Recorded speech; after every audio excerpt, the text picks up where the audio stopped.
Good morning प्यारे बच्चों। स्वागत है आपका योग्य प्लैनेट में। और आज हम पढ़ेंगे, इसके पहले हम लोगों ने पिछली क्लास में देखा था, प्रेशर के विषय में पढ़ा था। प्रेशर क्या होता है, डेफिनेशन ऑफ प्रेशर पढ़े थे, और उसके बाद फोर्सेस पढ़े थे। उसके पहले हमने इफेक्ट ऑफ फोर्स पढ़ा था और प्रेशर पढ़ा था। तो आज हम प्रेशर पर कुछ एग्जांपल्स को सॉल्व करेंगे, जो कि आपके एग्जाम में, सीएचएस एग्जाम में, नवोदय एग्जाम्स में एमसीक्यू में पूछा जाता है, ऑप्शनल, जो कि सीधे फार्मूले पर होते हैं। तो फार्मूले पर होते हैं, तो आज हम प्रेशर से कुछ क्वेश्चन लेके आए हैं और उसको हम सॉल्व करेंगे। 2 क्वेश्चंस है और उसके बाद जो हम पढ़ेंगे, तो प्रेशर का जो फार्मूला होता है, जो कि इन लिक्विड मिस द्रव में जो हमारा प्रेशर होता है वो कैसा होता है, कितना होता है, उसमें हमारा दाब जो होता है कैसे लगता है। तो उसके बाद आगे हम और चर्चा करेंगे बैलेंस फोर्स के बारे में, अनबैलेंस फोर्स के विषय में। तो बैलेंस फोर्स क्या होते हैं, अनबैलेंस फोर्स क्या होते हैं। तो अभी हम शुरू करते हैं इस क्वेश्चन को। ये न्यूमेरिकल है हमारा प्रेशर पर, जो कि एग्जाम में कभी कभी पूछ दिए जाते हैं, जो सीधे फार्मूले पर होते हैं। तो अब यहाँ पे देखिए क्वेश्चन हमारा क्या कह रहा है। क्वेश्चन जो है वो है, calculate the pressure produced by a force of 800 newton acting on a area of 2 metre square. कहने का मतलब कि उस दाब की गणना करनी है जो कि 2 मीटर स्क्वायर के क्षेत्रफल पर, क्षेत्रफल जो है हमारा 2 किलोमीटर स्क्वायर के क्षेत्रफल पर 800 न्यूटन का बल लग रहा है। तो उस पर कितना दाब जो होगा उत्पन्न होगा, यानी 2 मीटर स्क्वायर के क्षेत्रफल पर 800 न्यूटन का दाब लगने से कुल 800 न्यूटन का बल लगने से कितना दाब उत्पन्न होगा। तो गणना करेंगे हम।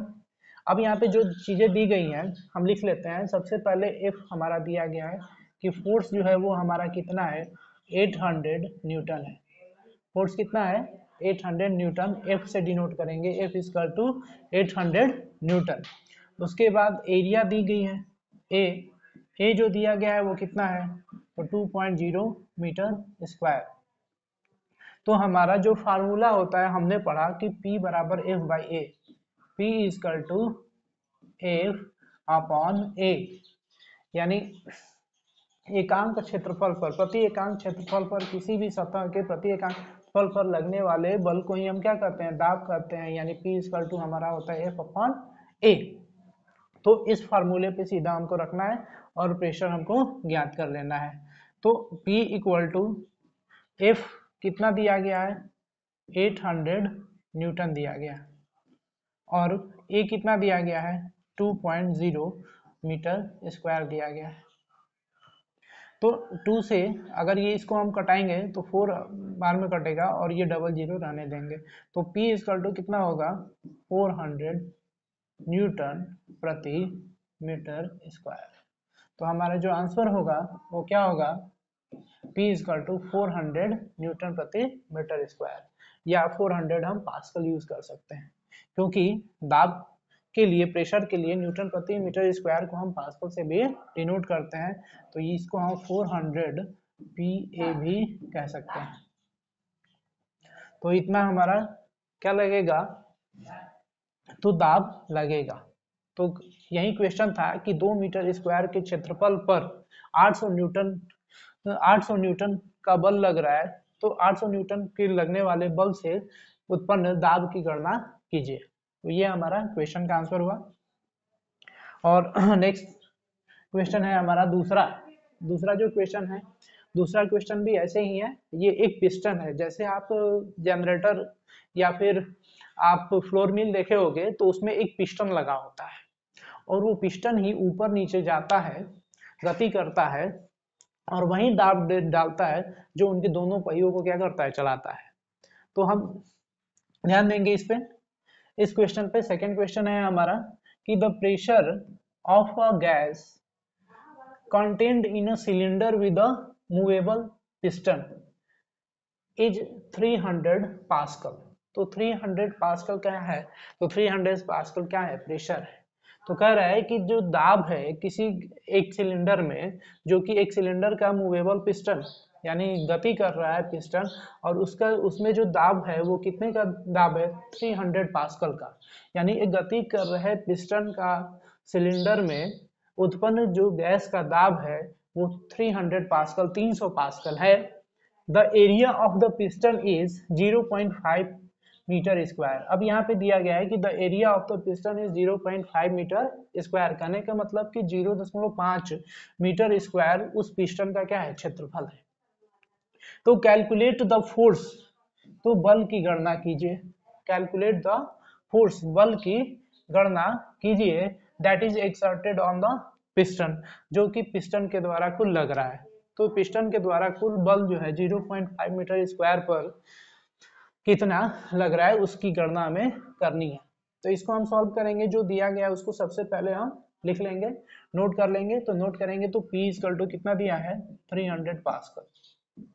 P इक्वल टू क्या दिया है, 300 पास्कल। और ए जो है, एरिया जो है हमारा क्या है दिया है, तो 0.5 मीटर स्क्वायर। तो 0.5 मीटर स्क्वायर जो दिया गया है, तो इसको हम लिख सकते हैं कि 5/10, 5/10। तो 5/10 कहने का मतलब कि 1/2 मीटर स्क्वायर। हमने दशमलव से इसको भिन्न में बदल दिया, यानी डेसिमल से आपको फ्रैक्शन में बना लिया, ताकि आपको रखने में, फार्मूले को रखने में दिक्कत नहीं होगी। तो हमारा जो फार्मूला होता है वो क्या होता है, अभी हमने बताया कि P equal to F/A, P equal to F/A। हमको ज्ञात क्या करना है, F ज्ञात करना है, F ज्ञात करना है। तो F बराबर क्या हो जाएगा, क्रॉस मल्टीप्लीकेशन करेंगे तो F बराबर P इंटू A हो जाएगा। तो देखिए P कितना है, तो P 1/2 है, सॉरी P हमारा 300 पास्कल है। P कितना है, 300 पास्कल है। तो हम 300 इंटू A कितना है, तो 1/2, 1/2। तो 2 से अगर इसको कैंसिल करेंगे तो कितनी बार में जाएगा, 150, 150, 2 1 जा 2, और इसमें से 1 निकल के जाएगा तो 2 5 जा 10, और 1 0 रह जाएगा। तो F इक्वल टू हमारा कितना होगा, 150 न्यूटन। यानी कुल फोर्स जो होगा उस पिस्टन पे, जो कि 0.5 मीटर स्क्वायर है, तो उस पर कुल कितना बल लगेगा, तो उस पर कुल 150 न्यूटन का बल लगेगा। तो ये हमने 2 क्वेश्चन सॉल्व किए इस पे, छोटे छोटे, और इसी तरह से आपके एग्जाम्स में भी पूछे जा सकते हैं सिंपली। तो सीधा फार्मूला हम याद रखेंगे, फार्मूले पे डायरेक्ट रख देंगे। नेक्स्ट पढ़ेंगे हम कि the pressure of a liquid, the pressure of a liquid, the pressure of a liquid at any point inside the liquid. कहने का मतलब कि किसी द्रव के अंदर, किसी बिंदु पर, किसी द्रव के अंदर किसी बिंदु पर उस द्रव का दाब। मान लीजिए कि एक यहाँ पे आपका भगोना है, सॉरी यहाँ पे थोड़ा भगोना अच्छे से बना दें, ठीक है। अब इसमें द्रव को रखा गया है, लिक्विड है। तो इसका अगर हम किसी भी बिंदु पर, मान के चले कि इस बिंदु पर हमको अगर क्या ज्ञात करना हो, तो the pressure of a liquid, यानी द्रव का दाब ज्ञात करना हो, इस बिंदु पर P ज्ञात करना हो, तो यहाँ पे P जो होगा, प्रेशर जो होगा द्रव के अंदर, जो दाब लगाया जाएगा वो कितना होगा, ठीक है। तो इसकी गणना हम कैसे करेंगे, तो देखो यहाँ पे हमने डेफिनेशन सीधा ही आपको लिखा गया है। तो बताया गया कि the pressure of a liquid at any point inside the liquid, यानी द्रव के जो अंदर किसी बिंदु पर द्रव का दाब कैसे गणना करेंगे उसको, तो यही फार्मूला हम यूज करेंगे। देखिए क्या होता है उसका formula, the pressure of a liquid at a point depends on density of the liquid. तो अब देखिए इसका कहने का मतलब क्या है कि the pressure of a liquid, कहने का मतलब कि किसी द्रव का जो दाब होगा किसी बिंदु पर, वो किस पे निर्भर करता है, तो डेंसिटी ऑफ द लिक्विड, यानी उस द्रव के घनत्व पर निर्भर करता है। तो किसी भी द्रव का जो दाब होगा किसी बिंदु पर, वो किसी द्रव के घनत्व पर निर्भर करता है। याद रखेंगे कि the pressure of liquid at a point depends on density of the liquid. ये क्वेश्चन एमसीक्यू में बन सकता है कि पूछा जा सकता है कि द्रव का जो दाब होता है वो किसी द्रव के अंदर किसी बिंदु पर किस चीज पर निर्भर करता है, एरिया पर निर्भर करता है, डेंसिटी पर निर्भर करता है, फोर्स पर निर्भर करता है। तो आप इस पॉइंट को याद रखोगे कि the pressure of liquid at a point depends on density of the liquid, यानी किसी द्रव का दाब किसी बिंदु पर द्रव के घनत्व पर ही निर्भर करता है। और एक दूसरा पॉइंट है इसमें कि एन इंस्ट्रूमेंट, एक यंत्र use to measure the difference in liquid pressure, कहने का मतलब कि लिक्विड प्रेशर द्रव दाब में विभिन्नताओं को मापने के लिए एक यंत्र प्रयुक्त किया जाता है, उपयोग में लाया जाता है, उसको क्या बोलते हैं, तो इस कार्ड मैनोमीटर। तो द्रव दाब को कि अंतर को मापने के लिए, यानी द्रव दाब में डिफरेंसेस को मापने के लिए कौन सा यंत्र प्रयोग किया जाता है, कौन सा इंस्ट्रूमेंट यूज किया जाता है, तो उसके लिए मैनोमीटर प्रयोग किया जाता है। क्या प्रयोग किया जाता है, मैनोमीटर। तो अब हम चलिए देखते हैं कि किसी भी द्रव के अंदर जो द्रव का दाब होगा वो किसी बिंदु पर घनत्व पर निर्भर करता है, तो उसके लिए हमारा जो फार्मूला यूज करते हैं हम प्रेशर, तो प्रेशर का जो फार्मूला होता है वो होता है P = HdG, यानी किसी भी द्रव के अंदर, किसी भी द्रव का अंदर घनत्व पर निर्भर करता है, तो ये P बराबर हमारा HdG आता है। इसको प्रूव किया गया है 9th के सिलेबस में, ठीक है। तो जब 9th का सिलेबस शुरू होगा 9th और 10th का, तो उसमें हम इन चीजों को बताएंगे। यहाँ पे सीधा हम फॉर्मूला देखेंगे कि द्रव के अंदर जो दाब होगा वो क्या होगा, तो द्रव के दाब अंदर जो दाब होता है वो हमारा HdG पर, यानी फार्मूला होगा P = HdG। H क्या है, तो H जो होगा, H = where H = height of the liquid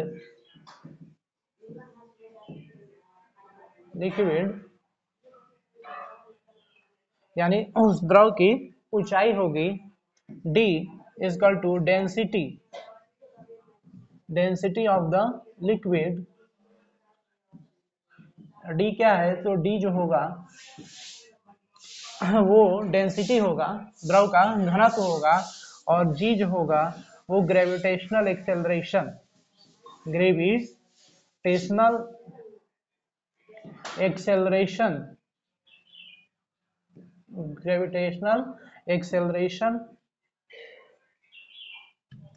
बस केवल ग्रेविटेशनल एक्सेलरेशन कहेंगे कि हमारा जो अगर द्रव में किसी बिंदु पर दाब के जो लगता है वो क्या लगता है, तो उसके लिए हम फार्मूला यूज करते हैं P = HdG। किस पर निर्भर करता है, तो बताओगे कि the pressure of liquid at a point depends on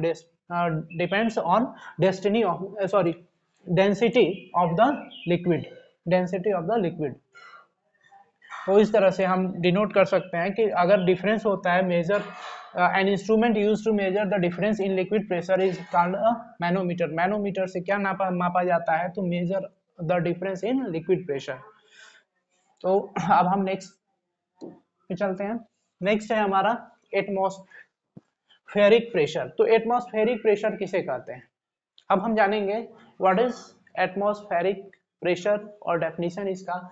atmospheric pressure का मतलब होता है, हिंदी में हम इसको बोलते हैं वायु दाब। हिंदी में क्या बोलते हैं इसको, वायु दाब। एटमॉस्फेरिक प्रेशर, तो एटमॉस्फेरिक प्रेशर क्या होता है, तो the pressure exerted by atmosphere, यानी वातावरण, यानी जो वायुमंडल के द्वारा, सॉरी इसको हम वायुमंडलीय दाब कहते हैं। एटमॉस्फेरिक प्रेशर को वायु दाब कह सकते हैं या वायुमंडलीय दाब ही कहेंगे, वायुमंडलीय दाब, ठीक है।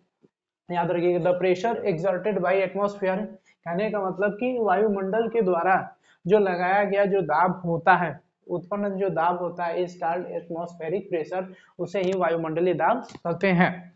तो एटमॉस्फेयर यानी वायुमंडल के द्वारा लगाए गए दाब को हम क्या कहते हैं, एटमॉस्फेरिक प्रेशर कहते हैं, मींस वायुमंडलीय दाब कहते हैं। अब इसमें 2 नोट्स में जानेंगे, 2 नोट्स में क्या होता है। तो एट एसटीपी का मतलब होता है स्टैंडर्ड टेम्परेचर प्रेशर, कहने का मतलब कि मानक ताप दाब, इसको हिंदी में ऐसे लिखा जाता है माता दा, कहने का मतलब कि स्टैंडर्ड टेम्परेचर प्रेशर मीन्स मानक ताप दाब। तो जो हम बायोलैंग्वेज पढ़ा रहे हैं तो उसमें स्टेट बोर्ड के लिए सबसे इजी है, वो भी इस चीज को समझ सकते हैं और वो अपने हिंदी में नोट बना सकते हैं जो भी चीजें हम बता रहे हैं। तो at STP the value of atmospheric pressure is 1.01 into 10⁵ newton per metre square. तो मानक ताप दाब पर जो वायुमंडलीय दाब होता है वो हमारा कितना होता है, तो 1.01 into 10⁵ newton per metre square होता है। कितना होता है आप लोग याद रखोगे बच्चों कि मानक ताप दाब पर वायुमंडलीय दाब जो होता है कितना होता है। अगर किसी भी क्वेश्चंस में अगर न दे, उसमें एटमॉस्फेरिक प्रेशर की बात कर दे, तो वहां पे सीधी सी बात है, वहां पे एटमॉस्फेरिक प्रेशर आप खुद से रख लोगे, P equal to 1.01 into 10⁵ newton per metre square. तो एट STP मीन्स मानक ताप दाब पर the value of atmospheric pressure, कहने का मतलब कि वायुमंडलीय जो दाब का जो मान होता है वो होता है 1.01 इंटू 10⁵ न्यूटन मीटर पर स्क्वायर, या 1.01 इंटू 10⁶ डाइन प्रति सेंटीमीटर स्क्वायर। अगर CGS यूनिट में दे दिया जाए इन CGS यूनिट, तो 1.01 इंटू 10⁶ डाइन प्रति सेंटीमीटर स्क्वायर इज क्या होगा, एटमॉस्फेरिक प्रेशर होगा। और सेकेंड नंबर एटमॉस्फेरिक प्रेशर को किस चीज से मापते हैं, यानी वायुमंडल दाब को। तो वायुमंडल दाब को किससे मापा जाता है, तो इज मेजर्ड बाय बैरोमीटर। किससे मापते हैं, बैरोमीटर से। तो बैरोमीटर से वायुमंडलीय दाब को मापा जाता है। वायुमंडल दाब के मापने की जो इकाई होती है उसको किससे मापते हैं, यंत्र जो होता है कौन सा यंत्र यूज करते हैं, तो बैरोमीटर। ठीक है, तो ये हम याद रखेंगे एटमॉस्फेरिक प्रेशर। नेक्स्ट जो हम टॉपिक पढ़ेंगे वो हम पढ़ने वाले हैं बैलेंस एंड अनबैलेंस फोर्स। तो बैलेंस फोर्स क्या होता है, तो बैलेंस फोर्स कहने का मतलब संतुलित बल, और हिंदी में बैलेंस फोर्स को बोला जाता है संतुलित बल। संतुलित बल, ठीक है। और एंड अनबैलेंस फोर्स कहने का मतलब, अनबैलेंस फोर्स को हिंदी में कहते हैं असंतुलित बल। असंतुलित बल। तो संतुलित और असंतुलित बल क्या होते हैं, तो संतुलित बल में हम पढ़ेंगे बैलेंस फोर्सेस क्या होते हैं। तो बैलेंस फोर्स जो होता है कि when the net effect produced by a number of forces, तो when the net effect produced by a number of forces acting on a body is zero, यानी कहने का मतलब कि किसी भी पिंड पर या किसी वस्तु पर कार्य कर रहे सभी बलों का अगर परिणामी जो है वो जीरो के बराबर हो जाए, तो then the forces are said to be balance forces. तब उस प्रकार के बल को हम क्या कहते हैं, बैलेंस फोर्स कहते हैं, हिंदी में संतुलित बल कहते हैं। तो when the net effect produced by a number of forces acting on a body, याद रखोगे हम लर्न कराते भी हैं ताकि आप सीधे बोर्ड पे ही ऑन बोर्ड आपको याद लर्न हो जाए और आप उसको अच्छे से डेफिनेशंस को कॉपी पे याद करने के बाद, लर्न करने के बाद आप राइट कर सको, और एग्जाम में आए तो सीधे आपके मन में यही चले कि हाँ सर ने ये पढ़ाया था, और आप तुरंत दिमाग पर जोर डालोगे, माइंड पर। तो बैलेंस फोर्स ये होता है, बैलेंस फोर्स इसे कहते हैं। तो आप बताओगे कि जो व्हेन द नेट इफेक्ट कहने का मतलब कि कुल जो बलों का जो परिणामी होता है, यानी produce by a number of forces acting on a body, किसी भी पिंड या किसी भी वस्तु पर लगने वाले सभी बलों का परिणामी जो होता है वो जीरो अगर हो जाता है, तो वहां पे then the forces are said to be balance force. तो ऐसे फोर्स को क्या कहते हैं, बैलेंस फोर्स कहते हैं। यानी जैसे एक वार गेम होता है, वार गेम मीन्स एक वार गेम होता है जैसे टग बिटवीन, यानी टग टू टीम्स, कहने का मतलब कि दो टीमें जब, जैसे रोप एक रस्सी होती है और उस रस्सी को दोनों टीमें जो होती हैं, एक दो टीम अलग अलग टीम एक तरफ से खींच रही होती है और दूसरी ओर भी टीम होती है वो खींच रही होती है। अगर वह वस्तु जो है, यानी कोई वस्तु होता है, उस वस्तु यानी मजबूत सी वस्तु है, जैसे मान लो कि बहुत बड़ा पेड़ ही हो, उसकी जड़ को अगर उखाड़ना हो तो क्या करते हैं कि जो बच्चे खेलते हैं तो वो क्या करते हैं कि रोप एक इधर ले लिए और एक इधर ले, यानी दो टीमें बन गई और दोनों टीमें जो है इस रस्सी को मानकर एक इधर से खींच रही है और अगर इधर से खींच रही है। तो कहने का मतलब अब दोनों टीमें अगर इक्वल फोर्सेस लगाती हैं, यानी ये फोर्स अगर F लगाए और ये इसका भी फोर्स F1 और F2 दोनों ओर अगर बराबर बल यानी इक्वल फोर्स लग रहा है तो वहां पे जो नेट इफेक्ट हो यानी नेट इफेक्ट जो होगा फोर्सेस का वो कितना होगा, जीरो होगा। तो ऐसे फोर्सेस को क्या बोलेंगे, बैलेंस फोर्स कहेंगे। तो यहाँ पे भी क्या है, बैलेंस फोर्स है। तो इस तरीके से हम बता सकते हैं बैलेंस फोर्स के बारे में। अब हम चलेंगे अनबैलेंस फोर्स। अनबैलेंस फोर्स कहने का मतलब असंतुलित बल। असंतुलित बल क्या है, तो when the net effect produced by a number of forces acting on a body is non zero.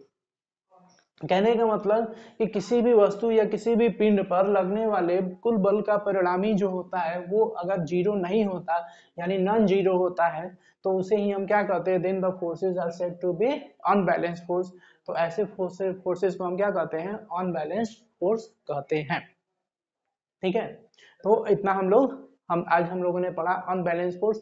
यानी कहने का मतलब कि जब किसी वस्तु या व्यक्ति के द्वारा अगर लगाए गए सभी बलों का परिणामी जो होता है वो नॉन जीरो यानी जीरो नहीं होता है, तो ऐसे फोर्सेस को क्या कहते हैं कि अनबैलेंस फोर्स कहते हैं। जैसे हम अभी बताएं वार गेम में, कहने का मतलब कि जब दो टीमें एक रोप को यानी रोप से किसी वस्तु को एक दूसरे की तरफ खींच रही होती है, एक का बल ज्यादा होता है दूसरे का बल कम होता है, तो जिधर बल ज्यादा होगा उधर वो वस्तु जो है चली जाएगी और लोग जो है वो ध्यान से गिर पड़ेंगे। अगर ज्यादा ताकत लगा करके अगर वो चीज खींचते हैं तो वहां पे बैलेंस इक्वल नहीं है, तो वहां पे क्या होगा, अनबैलेंस फोर्स होगा।